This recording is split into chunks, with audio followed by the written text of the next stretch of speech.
UP के चुनावी रण में आज अहम दिन है। रायबरेली में यूपीए चेयरपर्सन सोनिया गांधी नामांकन के लिए निकल चुकी हैं। नामांकन से पहले रायबरेली में सोनिया गांधी का भव्य रोड शो इस वक्त चल रहा है। सोनिया गांधी की एक झलक पाने के लिए लोग उमड़ पड़े हैं और वहीं अमेठी में भी इस वक्त स्मृति ईरानी के रोड शो के लिए लोग उमड़ पड़े हैं। देखिए दोनों तस्वीरें आपके सामने, एक तरफ रायबरेली में सोनिया गांधी का रोड शो, दूसरी तरफ अमेठी में स्मृति ईरानी का रोड शो शुरू होने वाला है। देखिए आप, एक तरफ आपको भाजपा के झंडे दिखाई दे रहे हैं, दूसरी तरफ आपको कांग्रेस के झंडे। दोनों ही तरफ आज बड़ी खबर ये आ रही है कि नामांकन भरने से पहले स्मृति ईरानी ने अमेठी में और साथ ही सोनिया गांधी ने रायबरेली में पूजा अर्चना की।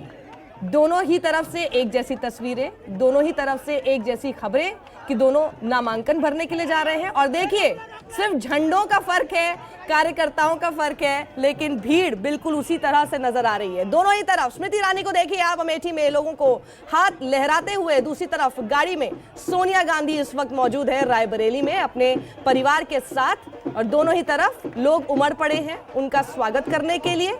भीड़ रायबरेली हो या अमेठी हो, दोनों ही तरफ नजर आ रही है। हमारे साथ तमाम मेहमान भी इस वक्त जुड़े हुए हैं। नवीन कुमार है बीजेपी के प्रवक्ता, शरद गुप्ता हैं senior journalist, Yusuf Ansari senior journalist यहाँ नोएडा स्टूडियो में हमारे साथ मौजूद है, और साथ ही कांग्रेस के प्रवक्ता अभय दुबे भी हमारे साथ इस वक्त मौजूद है। तो नवीन जी, ये दो तस्वीरें हमको साफ देखने को मिल रही है। एक बात बताइए, इन दोनों ही तरफ हमें देश का झंडा लहराता हुआ क्यों नहीं दिखाई देता है, तिरंगा क्यों नहीं दिखता है? खैर ये तो चुनाव है, इस चुनाव के अंदर पॉलिटिकल पार्टियां अपने अपने झंडे को, चुनाव चिन्ह को लेकर के चल रही हैं। देश की बात है कि देश का झंडा भी लेकर के चलना चाहिए, चलेंगे भी।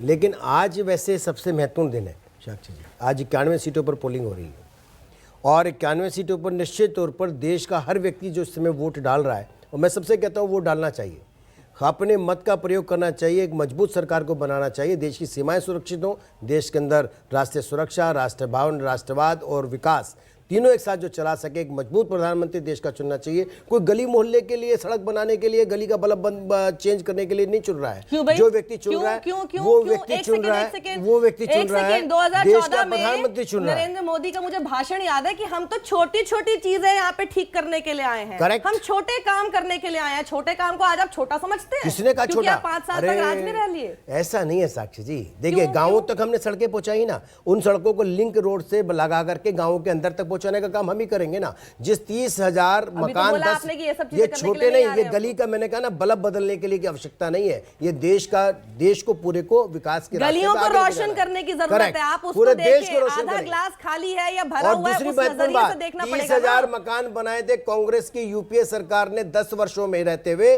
और मात्र 4-4.5 वर्ष में भाजपा की यानी मोदी जी की सरकार ने, जो एनडीए की सरकार रही है, उसने 1.5 करोड़ लोगों को मकान दे दिए। तो हमने Ujjwala one rank one pension जो 40 साल से अटका हुआ था वो दे डाला। ठीक है, एक सेकंड जरा मैं रायबरेली का रुख करना चाहूंगी। राजीव रंजन हमारे साथ इस वक्त वहां से मौजूद है। राजीव, हम देख पा रहे हैं हुजूम तो लोगों का काफी उमड़ पड़ा है, सोनिया गांधी का रोड शो भी शुरू हो गया है। जरा बताइए कि कितनी देर लगेगी उनको वहां तक पहुंचने में कि नामांकन भरेंगे? देखिए, मैंने आपको पहले बताया था जहां से रोड शो शुरू किया है और जहां कलेक्ट्रेट में मैं खड़ा हूं, ये बहुत कम दूरी है, 1 किलोमीटर के आसपास आप समझिए। तो 5 से 7-10 मिनट में वो यहां पर होंगी। रोड शो शुरू हो चुका है, जैसा आपने बताया कि आप तस्वीरों में देख सकती हैं कि लोग यहाँ रायबरेली के लोग सड़क के दोनों तरफ हैं। बहुत ज़्यादा भीड़ है ऐसा तो नहीं है, लेकिन तब भी सोनिया गांधी का यहाँ से लगातार वो सांसद रही हैं, और यहाँ के लोग ये मानते हैं कि उन्होंने एम्स और रेल कोच फैक्ट्री जैसे 2 बड़े काम रायबरेली के लिए किए हैं, दोनों बनके तैयार भी हैं। तो लोगों का एक जुड़ाव, लगाव गांधी परिवार के साथ यहाँ पर है। लेकिन मजेदार लड़ाई बीजेपी ने कर दी है जब दिनेश प्रताप सिंह, जो ताकतवर यहाँ के स्थानीय नेता हैं और जिला पंचायत अध्यक्ष भी उनके परिवार में, कांग्रेस के एक विधायक भी उनके भाई हैं और वो भी कांग्रेस के एमएलसी थे, उनको अपने पाले में बीजेपी लेकर आई। आपको याद होगा कि बीजेपी अध्यक्ष अमित शाह उनको पार्टी में शामिल कराने के लिए रायबरेली आए थे। तो दिनेश प्रताप सिंह को यहाँ से बीजेपी ने अपना उम्मीदवार बनाया सोनिया गांधी के खिलाफ। सोनिया गांधी अब से ऐसा बताया जा रहा है कि अब कलेक्ट्रेट के पास उनका काफिला पहुंचने वाला है, कुछ ही देर में यहाँ पर आएंगे। लेकिन महत्वपूर्ण बात साक्षी ये है, मैंने पहले भी बताया था कि एसपीजी ने यहाँ इंतजाम किया है कि सोनिया गांधी प्रेस से बात करेंगी बहुत दिन के बाद। अब वो क्या बोलती हैं, आज मतदान का भी दिन है, इसका इंतजार रहेगा। जी राजीव, नजर बना रखें आप। इस बीच रायबरेली में वो इस वक्त मौजूद है। जी राजीव, बताएं क्या हाल है इस वक्त वहाँ का? देखिए तस्वीरों में आप देख सकती हैं सोनिया गांधी, कांग्रेस अध्यक्ष राहुल गांधी, उनके पीछे प्रियंका गांधी, रॉबर्ट वाड्रा, प्रियंका गांधी के बेटे और बेटी, सब पूरा का पूरा परिवार कलेक्ट्रेट पहुंच चुका है। सोनिया गांधी पूजा करके कैमरे के सामने से गुजर रही हैं कलेक्ट्रेट परिसर में। ये देखिए रॉबर्ट वाड्रा, प्रियंका गांधी, एसपीजी के सारे जवान और कलेक्ट्रेट दफ्तर में सोनिया गांधी पहुंच रही हैं।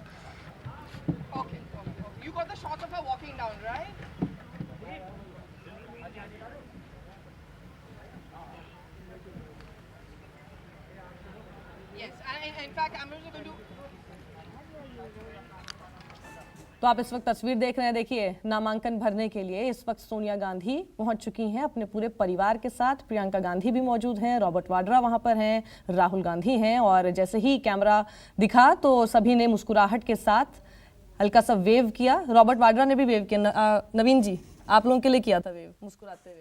उन्होंने दिखा रहे थे देश की जनता को, देखो मैंने किसानों की जमीन बेच करके, चोरी करके करोड़ों रुपए अर्जित कर लिया। मैं यहाँ पे फिर भी बाहर घूम रहे हैं, सरकार तो आपकी थी। हाँ, तो जमानत पर कोई बात नहीं, तो सभी जानते हैं देश के अंदर अगली बार जेल भी जाएंगे ना। लालू यादव को साक्षी जी जेल भेजने में 25 साल लगे और उसके बाद बेशक बाहर नहीं निकले लालू यादव।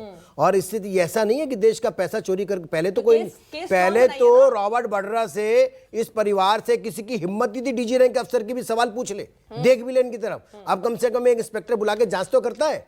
जमानत पर है, राहुल जी जमानत पर है, सोनिया जी जमानत पर है, वाड्रा साहब जमानत पर है, प्रियंका जी की सास जमानत पर है। हालात देखिए क्या है। ये जमानती परिवार यहाँ आकर के देश को बताएगा कि मैं भ्रष्टाचार के खिलाफ लड़ूंगा। सब जानते हैं इनके बारे में। अभय दुबे रिएक्शन।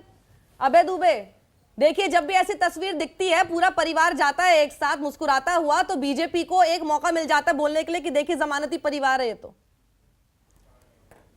साक्षी जी ये कह रहे हैं 25 साल लगे लालू को, हम गारंटी देते हैं राफेल के जो चौकीदार है जिसने चोरी की, हमारी सरकार आते ही 23 के बाद 25 दिन भी नहीं लगेंगे जेल जाने में। और अनुभव है, तड़ी पार लोग हैं ये, तो पहले से अनुभव है जेल जाने का और जिले के बाहर जाने का। अरे कुछ तो शर्म करो। संसाधनों की लूट की है हिंदुस्तान 5 सालों में। 1 लाख करोड़ रुपया लेकर 21 लोग भागे। तुमने खुद ने पार्लियामेंट में बताया है कितना छुपाओगे। अभी कपिल सिब्बल साहब ने खुलासा किया था 2 दिन पहले कि 1-1.5 लाख करोड़ रुपए की नकली करेंसी छापकर फ्यूज किए आप लोगों ने हिंदुस्तान में नोटबंदी के दौरान। पूरा देश लूट कर खा गए 5 सालों में। क्या देश देख नहीं रहा है? कितने दिनों तक चोरी छुपाओगे? कल सुप्रीम कोर्ट में पोल खुली है, दस्तावेज चुरा लिए तुम लोगों ने सुप्रीम कोर्ट में रखने की विचार के लिए तो झूठा एफिडेविट दिया।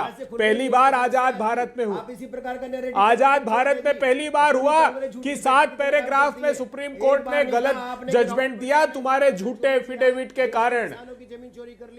अरे एक अभी 50,000 करोड़ रुपए मध्य प्रदेश में कल ही एफआईआर हुई है। ई टेंडर में 50,000 करोड़ का घोटाला पकड़ में आया है। कमलनाथ जी लूट रहे और अभी ट्यूबवेल का घोटाला पकड़ में आने वाला है। अभी व्यापक के 1200 केसेस पेंडिंग है एसटीएफ के। दाल में 2,20,000 दाल के घोटाले में। अरे कितने दिनों तक व्यापारियों के भरोसे? अगर वो जमानत पर है तो हमारी गलती थोड़ी है। 5,000 करोड़ का घोटाला सब्जेक्टिव इशू बन गया। आपने मालूम है किस सब्जेक्टिव हो गया है। जिसकी सरकार आती है वो पाक साफ हो जाती है, दूसरा जो है वो भ्रष्टाचारी हो जाता है। फिर 5,000 करोड़ के घोटाले में। एक second, quick response. Modi ji के पास एक पारस है और जिसे वो छू देते हैं पारस से, वो पाक साफ हो जाता है भ्रष्टाचार से। चाहे वो सुखराम हो और चाहे मुकुल राय हो, चाहे वो अभी हाल ही में जो स्टिंग ऑपरेशन में एक चैनल ने दिखाया था, समाजवादी पार्टी के टिकट पर चुनाव जीते थे बाई इलेक्शन, और जब वो दिखाया गया टीवी पर कि जिस तरह वो बात कर रहे हैं कि साहब नरेंद्र मोदी जी की रैली ब्लैक मनी से उन्होंने किस तरह से चुनाव लड़ा और आगे भी लड़ेंगे और कैश में 5 करोड़ रुपया लेने को तैयार थे, उसके अगले दिन वो सहसम्मान बीजेपी में शामिल हो गए। मैं कहता हूं भ्रष्टाचार पर मोदी जी ने अपने संसद में दिए गए पहले भाषण में ये बात कही थी कि भ्रष्टाचार पर हम 0 टॉलरेंस की नीति अपनाएंगे और कोई बीजेपी का भी अगर सांसद या नेता होगा उसे भी हम नहीं बख्शेंगे। लेकिन पिछले 5 साल में आप बताइए कि क्या किसी बीजेपी के किसी एक भी नेता के घर को रेड पड़ी या बीजेपी के नेता? ठीक है सर, यहाँ पे क्विक ब्रेक, जल्दी लौट रहे हैं। हमारी महा कवरेज रहेगी जारी और सीधा लेकर चलेंगे आपको रायबरेली।